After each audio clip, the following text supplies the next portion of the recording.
Hello and welcome back to Empowered the Podcast. I'm glad you're here.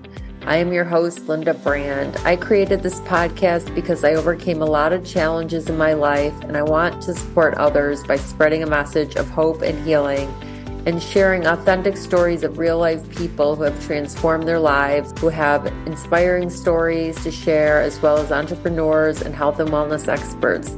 Today's guest, Amber Burnett, overcame a lot of trauma in her life and a lot of abuse.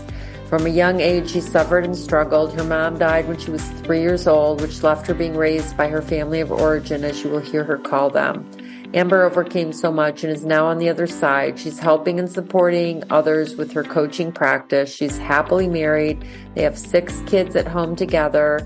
She has a new podcast called Life After. You will hear some of Amber's story and what she is up to in the world. I hope you enjoy, and if you do, please share with a friend, subscribe and review. I want to reach as many people as I can. Thank you for listening and enjoy the show.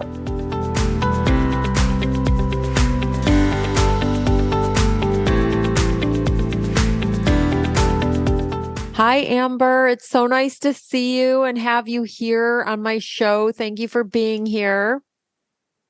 Yeah, thank you, Linda, for asking me to come today and speak to you and your listeners.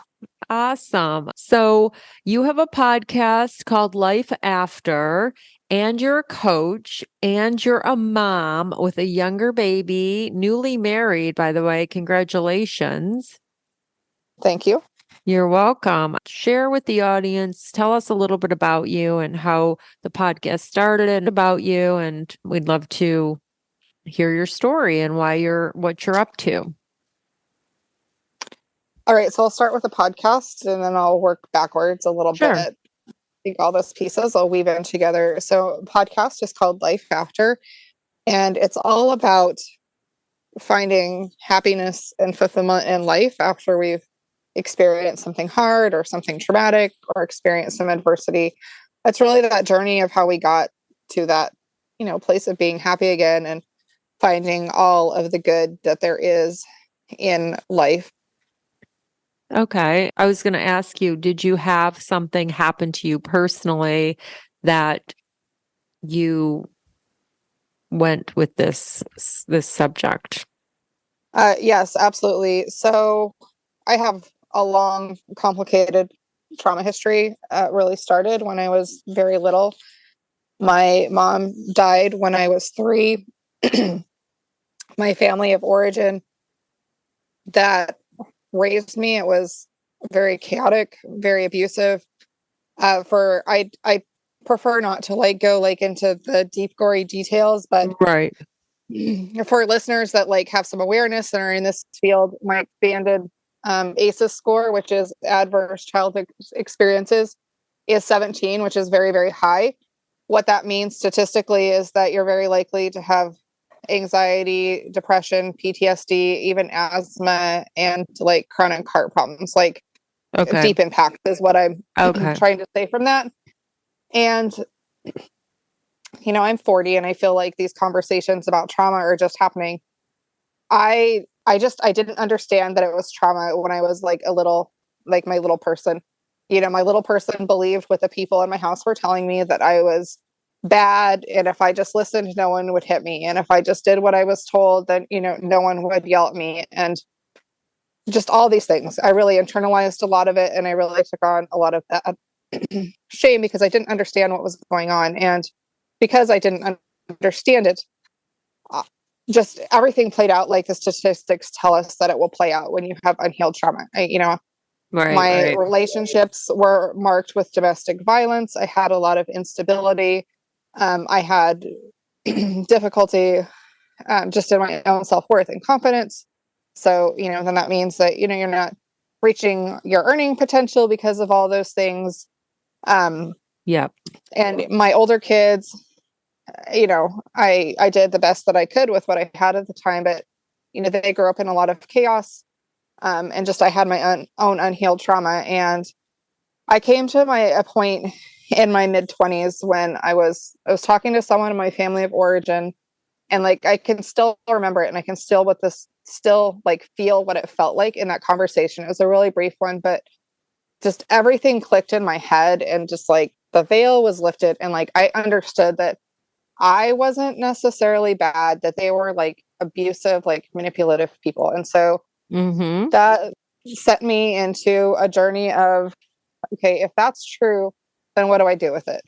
I started going to therapy, and I think I feel like when you have like a lot of trauma, like therapy can get you so far and you need some coaching. And so, I do therapy for a while.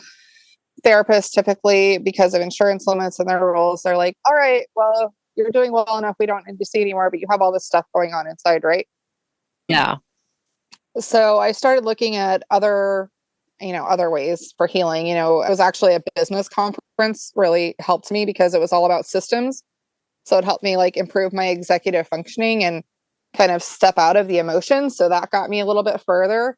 And then one day I was like, I had tried some life coaching and it was sort of a fit, but they didn't have that trauma perspective.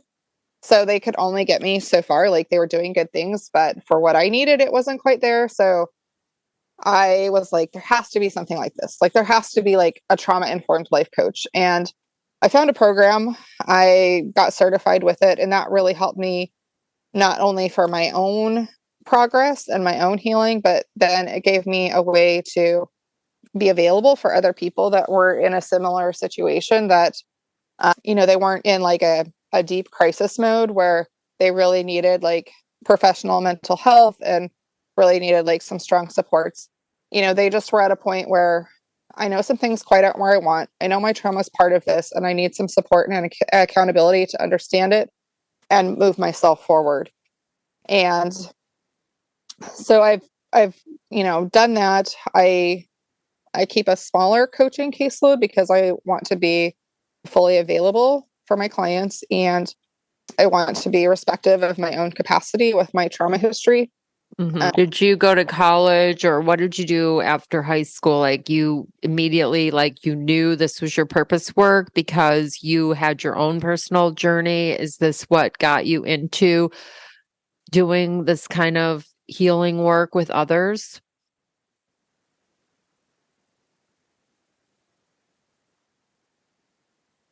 Did you always just know this is your purpose work because you were called to do this work since you experienced it? I think that I think I've always felt like sharing my story has like been part of my purpose. So yeah, I think it's. I mean, is this like, did you do any other jobs, or is it straight? You've been No, I've always just we have a busy household. We have 6 kids still at home, and it's a mix of kids that have different behavioral needs, medical needs, emotional needs. So it's always been important to me that I work a job that allows me to be available for my kids. So I've always taken jobs that were, flexible. So I've done family service work. I've delivered pizza for Domino's. Trying to think of some of the other roles I've had. I also, for the last 3 years, I work as a technical virtual assistant, meaning I'll do websites, marketing materials, some social media pieces, setting up automations for businesses. That's how I keep a balance. Again, like I said, just recognizing my capacity with my trauma to not be too heavy on the emotional side of work. So those technical pieces are a good balance because I'm, still earning an income, but it's less emotional. It's a different part of my brain. So it lets me balance the two really well. Yeah. I mean, 6 kids in a family, that is a beyond full-time job. I mean, it's just a full-time job being a parent with all those children. So, I mean, like for me, I know I was a single mother, and I mean, the father was involved, but it's like, it's a full-time job. I mean, just parents, like it's underrated. So, I mean, it's definitely, so you're a mom of 6, you have a husband, you have your coaching that you're helping others with, and then you also have a tech job that you're doing, like a virtual, like work from home, kind of helping other people with their websites and different things like that. And then what got you into the podcast? Like, well, tell me how and why that came about? So I live in this I live 5 miles south of Canada. So very, pretty remote area. I think there's about 10,000 people around us. So it really was that, I think so much about, my early 20s and even my childhood, my early teens, how much I just needed someone to just see and hear and put words to some of my experiences. And so that's what I really wanted to do with my podcast. I wanted to just have those conversations that are a little bit messy and a little bit hard with people who, have really been through some stuff and figured it out, and, just have positivity and joy in their life, After. even though they've experienced those, the life that they built after. That's why my podcast is called Life After. Love So it. that's Yeah, I really my love it. motivation for doing it. I love it. So you're basically creating a space for people to share their trauma journey, and then the other side. So you're giving people hope, and you're giving people. So tell me about your spiritual practice. Did you have spirituality that showed up or helped you in any way? Like, were any of the coaches spiritual coaches? I know you and I have a mutual coach that we both follow and like, Kathy Heller, who's I consider a spiritual coach. Tell me, do you have a spiritual practice or?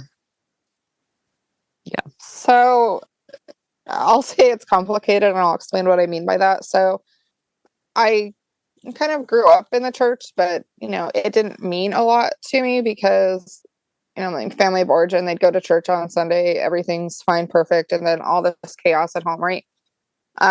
So I did, become a part of the Christian religion in my early 20s.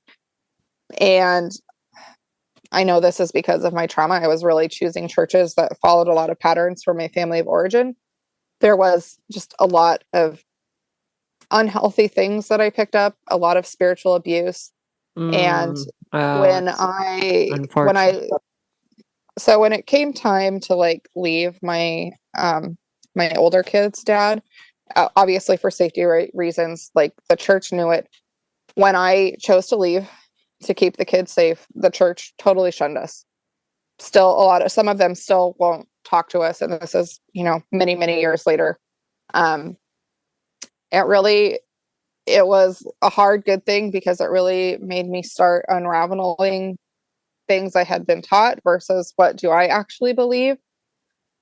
So yeah, I still read the Bible, things like that, but I really expanded my thinking into just, I think being more spiritual is the right word for it, tapping into things like Reiki and meditation and yoga, and just Love this it. was kind of my thought. This is my thought that came out of it, because in that church, it was, all those things are bad. And if you do any of those things, you're going straight to hell. And I'm like, okay, but if I believe that God made everything, and I believe that God is good, then he has to have a part to play in Reiki, and he has to have a part to play in yoga.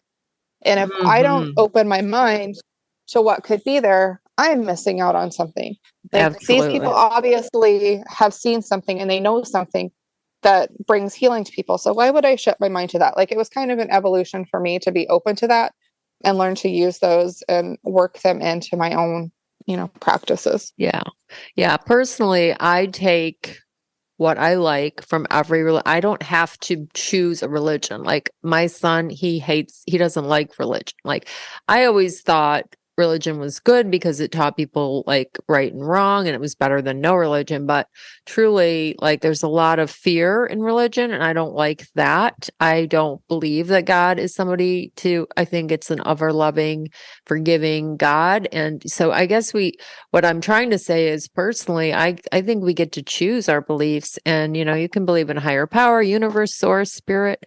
It doesn't have to be, this black and white, this religion and this, it's I like, just believing in a higher power and trusting, and like you said, energy is everything. And yeah, Reiki and yoga, and yeah, we get to choose. So I was just curious if you had any of that helped you along the way with your journey, and little inner guide stuff that perhaps led you to wanting to do the work that you're doing with people and helping people. And that's all. I think what I always go back to too is my one therapist that kind of stuck it out with me and got my full trauma history. One of the things he said to me is, he's like, you don't understand. He's like, there's not a statistical way that you can be like a functional member of society and keep a job and not be like stuck in addiction. He's like, it just doesn't happen for the levels of trauma you've had. Like, he's like, I don't get it. I don't know how you like figured this out. Oh And my I'm like, I don't know, God. just nobody told me. He's like, I'm like, I don't know. Nobody told me I couldn't. I just kind of like figured this stuff out. But he was like, no, he's like, you don't understand the statistics. Like, this doesn't happen. Oh my Um, gosh. Oh, so it's like he was saying something positive, yeah, it was, he didn't mean it in any way. He meant, it was a serious question. saying He was like, you are an exception because you right, overcame. Okay, got it. right. He didn't mean any kind of way. He's like, no, he's like, you don't understand how much you're doing. Like, he definitely, it wasn't like a, like a negative. It wasn't judgment. It was a genuine, like, Right. you need to Yeah. understand like how significant it is that you've gotten to where you are. Yeah, Um, absolutely. Celebrate that. Yeah, so, absolutely. but when you have that level of trauma, like one thing's not going to do it. Right. There's so many layers. Reiki does some of it, EMDR does some of it, coaching does some of it. Inner child work is something that I really like to do. I like to do meditations where I'm kind of visualizing that I'm talking to, like my little self. And um, part of what I've done too is I've this was an exercise, it was actually a coach gave me that your mind is open to a lot of possibilities. So if you didn't have the childhood that you wanted or needed or desired, like make one up. So like I gave Hmm. my little person this adopted family, and she's got this room and it's her own room and she gets to decorate it, and she's got like this fluffy white comforter. And um if I'm working through some of these things that came up, I just like I have my little person have these imaginary conversation with her adoptive parents that help her sort things out. um but it's just a way to step outside of different emotions and memories that come back and process it in a different way. Yeah, absolutely. Yesterday, I actually met someone who was very much in victim mode, and she's 65 years old, and she had surgery, and she's in recovery somewhere, living in a recovery place, and she wants to move, but I mean, it was just this whole victim mentality and very much like, just very unhappy. And she was like in tears multiple times. And I said, you need to start into gratitude. You need to write 3 things you're grateful for every single morning, every evening. I told her, so many things. And she was just so grateful. I told her about Gabby Bernstein. I told her about my podcast. I told her about, every day is a gift and be grateful. You have legs, you can walk, just different things to like shift her mindset, because it was kind of like she was in this very much like negative and saying, just thinking all these things about society and people, and nobody's nice anymore because she thought I was so kind. She's like, you're so nice, and I wish more people were like you. I'm like, what you believe is going to be what's true for you. So if you think everyone's out to get you and everybody's mean, that's what you're going to experience, right? This is what we learn in all the teachings of, the Abraham Hicks and all the things. Like, our beliefs dictate, you know what I mean? So do you agree with that, Amber? I think so. And I think it's, we are where we are, right? And, sometimes we need that. And, I think it does, again, like that's like the reason for the podcast and the reason to have those conversations, to just offer the idea that there could be another possibility. Yeah. Yeah. And I think definitely I know for myself, because I have a chronic health condition. So I've really reframed that from, what my doctor said, all these limits, you need to do this. So like, I know how to work with my body to, be pain free and, function on a daily basis. So, what you focus on matters. Like, that was a huge shift for me. Like, that helped me then start looking for ways that, like, okay, like, I might have to do things a little different, but I can figure this out. Yeah. Yeah. And so when you reference family of origin, what do you mean when you're saying that? Is that just the people you were born to and you don't really consider them family? I mean, I'm just asking when you reference them, the family of origin. So, after my mom died, that's just the people that I went to live with. It's just a different way for me to frame it. Okay, so they I weren't blood family, or it They was were. Yeah, okay. they were. It was my mom's family, but it's just kind of You it's prefer just to how call I it, work. Yeah, yeah, that's just yeah. No, because I think absolutely. I that just want clarity because I know the audience is yeah, probably wondering the same thing, so I thought I'd uh, ask. my my husband's um family, actually, this was one of their phrases, is that family is the people that you choose to love. And so I think that's where it comes from to me. Like, the family I have now, like that's the family I've chosen. And then the family that raised me, like that's my family of origin, if that makes Yeah, sense. of course. So tell us how long have you been married now? So we've just Oh, barely got married at the oh beginning of yeah. this year. We've been together for just over 2 years, but got married this beginning of first of the year. Awesome. That's so awesome. And then together you have 6 children with his kids and yours, and then We your have new baby. nine. We have nine altogether, but three are out of the house. So Oh, I see. Okay. Very cool. So how do you take care of 6 children with, tell me your, tips and tricks to keep, positivity and balance and everybody, taken care of and taking care of yourself. Do you have any self-care practices?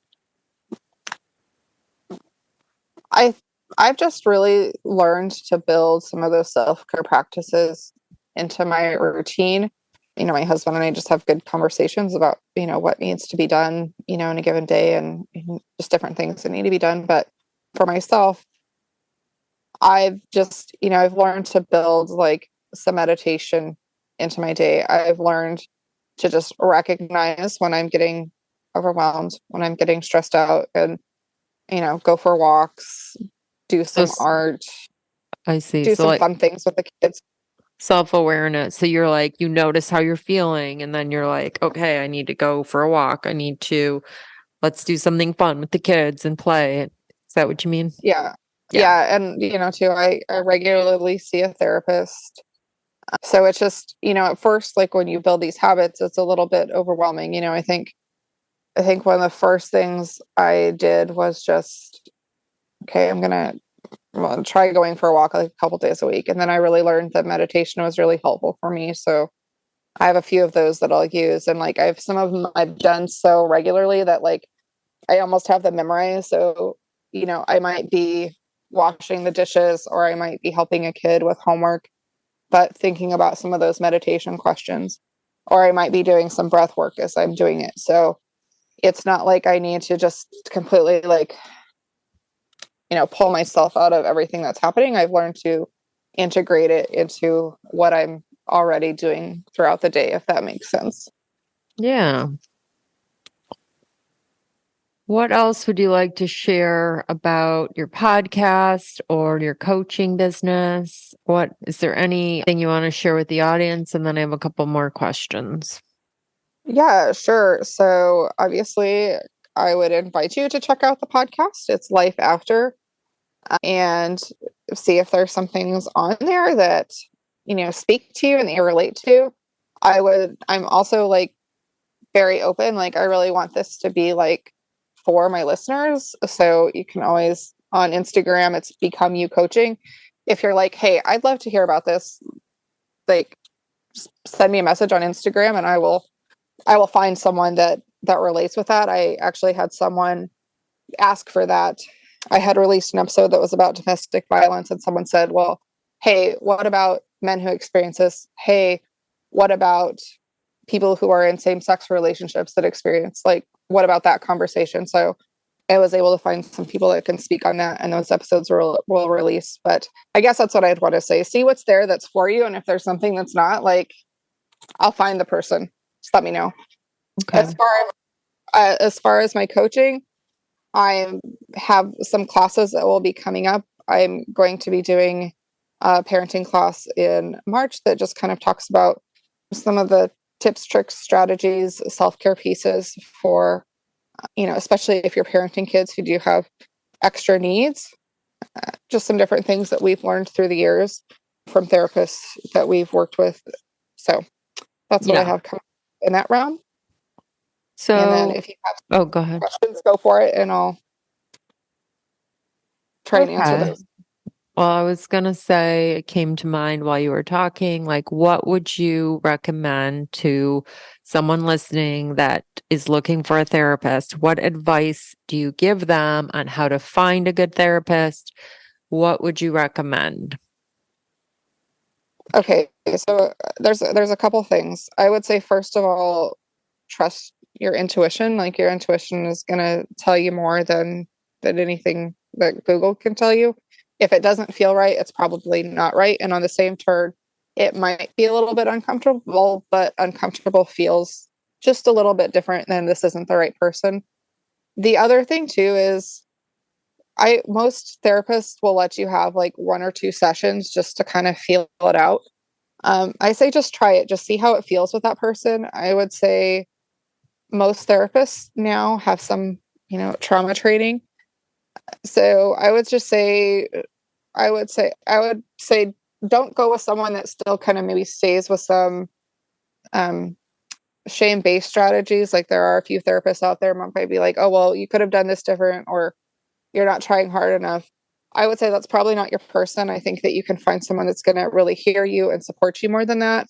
I would say too, if you've had a lot of trauma, it would be smart to look for someone who has an EMDR certification or does CBT. So EMDR is just a different way for your brain to process trauma, and CBT is a therapeutic process for you to learn how to be intentional with your thoughts, so they're working for you. But there's just some extra trainings that therapists need to take to be able to offer those to their clients. Gotcha. Are you familiar with BetterHelp? I am, and I feel like that's any therapist. Like, that can be hit or miss, and it's also out of pocket, so that's a consideration too. Like, if Right. you have insurance or if you're low income, like, don't let cost be the barrier, especially if it's a therapist that you need to see. That, there's sliding fee scales and different clinics that will work with you Got based on it. your income, so that you Okay. can get the help you need. Like, I guess that's one thing I'd say too, is even if you have insurance, sometimes they're not great about paying for mental health services. So ask the questions, maybe check with your physician, or even 211 in your area if you need help finding a mental health provider that, can work within your budget, if that's a barrier. Yeah. Cool. So, it doesn't matter if it's virtual. In this world we live in, there's virtual, you don't need to be in their presence, right? And I think that's a preference. For Okay. some people, I think it's learning to know what you need. For some people, virtual works great, having that little bit of a buffer between them and the person. And some people like that in person feels better. So I'd say try both. Got it. Okay. So there's two questions I ask pretty much all of my guests. And one is there a book or a mentor that's made an impact in your life that you'd like to share? I would say the book that impacted me the most actually is The Body Keeps the Score. It really helped me understand the connection trauma has in our own bodies. It just completely expanded my mind. And Wow. I've never heard of that book. Who's the author? it's Basil Vandercook, and there you can get the audio version, but it will really teach you a lot about. I love it. It will teach you a lot, because if you've experienced trauma at a time where you weren't talking yet, especially, or if your brain tends to block things out as a trauma response, sometimes your body will tell you that it's remembering something that happened, even if you like consciously aren't aware of it. So it Okay. can give you So, clues as to what you need. it's not that that things like that, so that trauma manifests in the body if it's not resolved. Oh yeah, absolutely. I'll just give you an example from my own story. But so I've had a neck and shoulder injury from a car accident, and I have a body worker that helps me with that. But she said that it's multifaceted, and this made complete sense because there's some nerves near there that control the muscles, and it's all about it's a nerve specifically that holds a lot of emotions. So the pain in my shoulder, like it is, I can totally notice, like sometimes if it's a very stressful situation, or if it's the same time of year where I've had an accident, I can have a flare up in that shoulder that's not physical. It's just those emotions manifesting. I know how to work with it now, and I have some people, but listen to your body, because if your body's doing something like that, not always, but often, there's also an emotional connection. Okay. And then the other question I usually ask is there what would you tell your younger self today with all that you know currently, like, or what would you tell the teenager today that's out there in society with social media and, comparisonitis and all the things, like someone that's, perhaps 18, 19, and they don't know what they want to do and not necessarily had some kind of trauma, but just a teenager in the world today. I mean, 18, 19, or your younger self, what advice would you give them today? Oh, that's hard. I'm trying to think. So if I went back to my younger self that was 18, I'd probably have a conversation with my younger self that you are loved, and that it doesn't have to be how it is forever, that there's to find the help that you need. I think that's what I'd give my 18-year-old self. Okay. And if I'm just thinking about conversations that I've had with my teens that are in that 18-year-old range. And I would just encourage an 18-year-old to just, take some reasonable chances and just figure out what it is that you really are drawn to do, whether that's go to college or get a job, like just, find your thing. I love it. And run with that.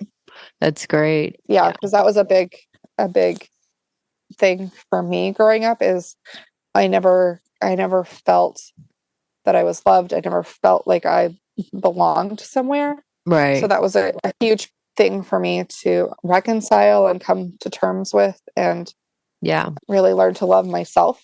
I think you were chosen, Amber. This is just my intuition that, I think you are a warrior and you were chosen to do a lot of good in this world. And that's why you probably experienced the things you did, because you are on the other side now. You have a beautiful family. You have a new husband. You are serving so many people, helping so many people. I can just tell.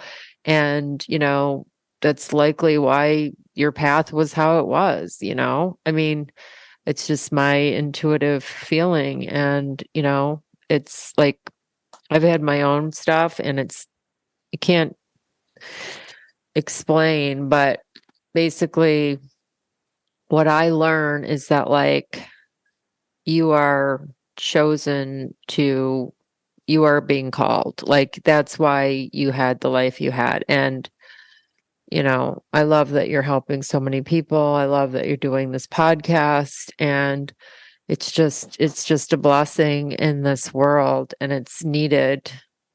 It's needed. So, I mean, every time I turn around, I mean, it seems like each day. I mentioned that one woman, but other people too, like a client of mine, she was talking about how she has her grandchildren and she's dealing with, raising her grandchildren because of some issues with her daughter and son-in-law, and they have addictions and different issues and things. But like, then just a lot of trauma that I was hearing. And I'm like, why is this showing up in my life? Because I really believe in the law of attraction, and I'm attracting this in. And it's because there are a lot of people suffering right now in different reasons. And a lot of it's mindset, a lot of it's mindset. And we all have healing to do. I believe, like, even if you're raised in a, better situation than you were, and you still could have healing to do from whatever different things,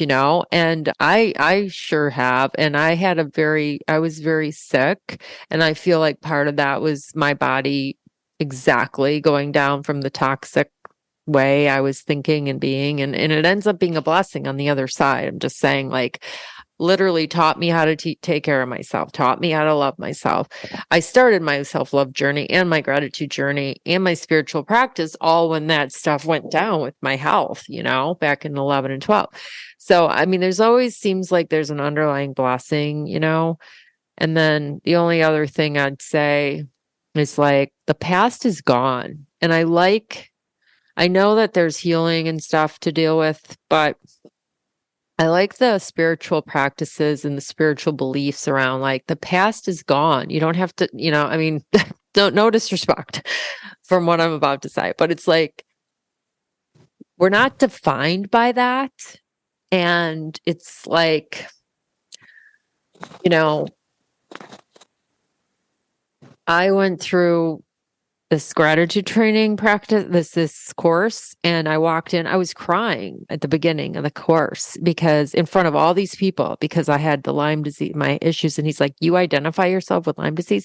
And like a light bulb went off, and I ran to the MD slash, naturopath that I had been seeing at this point. And this is 4 years later. And I said, I want you to do blood test. And, the point is, the Lyme showed negative and stuff, but I was like, I'm done identifying myself with being a sick person and with having this. And that was the fall of 2016. And then, yeah, I mean, just everything changed for me, and just a lot of different things.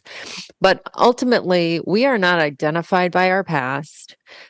We are not, we are, the way I believe is, like, we are all loved. We're spiritual beings having a human experience, and we get to choose and decide our realities. And we get to decide how we want to live, how we want to treat ourselves, and just, you are a queen. We are queens. I mean, did I recommend that book to you, Gina DeVries? Yes, you did. And Yeah. It's on my list. Yeah, get that book.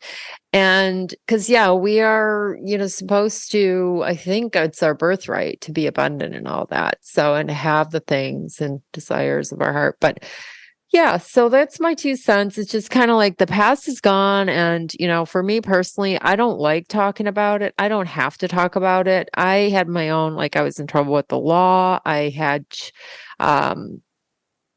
was on drugs, like, when I was, I had no supervision. I mean, I wasn't in abuse. I was in some abusive relationships as a young adult and older teen, but I, came out the other side and all that. But yeah, there's still stuff. Like, I already know, like, I have healing still to do, a little bit of healing, but I'm just saying, like, I like the idea that the past is freaking gone. Today is all we have. All we have is what's right now. Yeah, and I think too, there's 2 other things that have kind of helped me, like, look at these things, that everything happens for us. And if it's for us, then even if it's something really hard and really terrible, there's still something we can take away from that. Yes. The other one, and I don't know that I can completely understand this or where I land on this, but someone offered the idea that, if there is eternity, then in one sense, all parts of us are existing at the same time. We just, like, know one part of us at a time. Mm-hmm. Kind of like one of those, like, Doctor Strange, like, multiverse things. Yeah. But it opened my mind more to doing that inner child work, because I'm doing it for myself right now, but at the same time, I am doing it for my little person, if that makes sense. It just made it more powerful to me. So that may not land with you or your listeners, but it's just another way to just consider and think about our experiences. Oh yeah. I hired one coach, and she had a meditation with the inner child, and it was where we visualized having all the things like you were talking about, like the bedroom, but it was like having the lessons. Like I was thinking, like having the parents you wanted, just having like the support and the extracurricular and all the things that some people on the planet walk around having had, like they had this amazing upbringing, and it's like they're out there. And I feel like, I love when I hear people that, had great everything, and then it's like, no wonder. But like for me, I had low self-worth, low self-esteem. I had all the things, no confidence. I had like codependency like crazy, and, oh my God, I have to respond or they won't like me, or you know what I mean? Like that whole everything, like all of it. But I'm saying like, and I had to always be with, like, I couldn't be by myself. I had to always have plans. I'm just saying like some different things about what I personally, how I've grown and evolved and learned to love myself and realize my value and all the things. But yeah, there was a meditation and just the feeling, but like you have to keep doing the work. It's like taking Abundant Ever After with Kathy Heller. I have a friend who took it and she still has her stuff, like her money stuff. And it's like, we have to keep doing the work. You don't brush your teeth once and it's good for a week. You don't exercise once and you're in shape. Like you have to keep doing it. So it's the same, like this mindset work. So, and stuff, but you don't have to dwell in the past. And like what I love about Gabby Bernstein, I think you said you had her on your list, but didn't really follow Gabby. I'm trying to remember. I don't think so. I'm not quite familiar with her work. Okay. So she's a recovering addict. She is amazing. And she is somebody I always talk about because she has all these books and she's just the most vulnerable, amazing. She's helping the world, healing the world. She started on Instagram with Dear Gabby during COVID when she couldn't go out speak on stage and stuff. So she'd bring people on to ask questions. I mean, you just have to find her, Amber, for people and for yourself. And she's just beautiful, has a husband and child, and she's got a huge business, multi-million-dollar, but like she's just amazing. And she'll say, I was, an addict. And she's like, I forgot how many years now she's recovered. She has like a tarot cards. It's just support. And yeah, everything's okay. Like one thing, like you can feel your feelings. It's changing your negative thoughts and like choosing again. Like that's a huge one of her things is like, you notice the thought, you forgive yourself for having the thought or forgive the thought, and then you choose a better feeling thought, like mindset. Yeah. It's like all mindset. And it's just powerful stuff. She's just a very powerful coach that's out in the world doing a lot. And I just look up to her a lot. And yeah, so tell us, let's see. The Become You coaching is on Instagram, and then your podcast, Life After. Yeah, I just think there's a lot of people that need help, and I'm glad that you're doing what you're doing. And, I think you were saying that we're chosen, and you were saying something about everything happens for us, which she definitely talks about. Like it's always working in your favor. One thing I would just offer as, I don't know, parting words, I suppose, is that, okay, so we all know about like PTSD and things like that, but the other side of that is post-traumatic growth. And it goes back to choosing to think that things can happen for us, about, what things can you learn from your experience? What can you learn about yourself? How can you still find good in the world when people have hurt you? So just that, yes, it can be for you. Yeah. That we're not alone in our experiences. And I think that's why it's so important to have these conversations and to listen to podcasts, because it can feel very isolating when we do experience trauma, but it's the furthest thing from the truth. We all have our stuff we go through. Yeah. And there's people that have, chosen not to grow from it, chosen to grow from it. And it really is up to you. It's really the path that you decide. Like no one can choose that for you, but there's a million resources. Like you can go to your library and get a book about post-traumatic growth if that's where you need to start. But I would just say start somewhere. Don't stay in the hard places. Like life has so much good out there. I love it. And Yeah. you should go get as much of it as you can. It sounds awesome, Amber. Thank you for being here today. This was a powerful conversation, a much needed conversation, and I'm really proud of you for all that you have gone through and come out on the other side and your new podcast. And I love what you're doing in the world. And thank you for doing all of that. And thank you for being here today. All right. Thank you so much for having me on. You're welcome.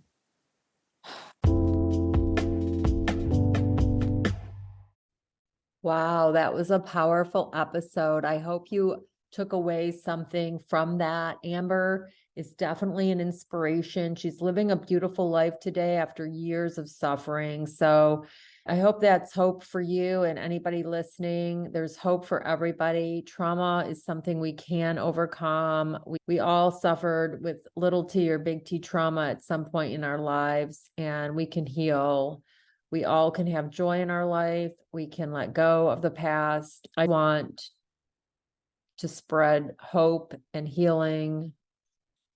So if you took away some value, I would appreciate if you shared it with somebody. Sharing is caring. Also, if you leave a review and send me a screenshot, DM me on Instagram at Linda Brand Coaching. I'm currently giving away gift cards for reviews. Also, I'm a huge child advocate, so you will see a link for CASA, which is supporting children in foster care, and they are in desperate need of funding. So if you can help in any way, the link will be in the show notes. Amber's links will be in the show notes. Become You Coaching on Instagram. Thank you for listening. Until next time, live empowered.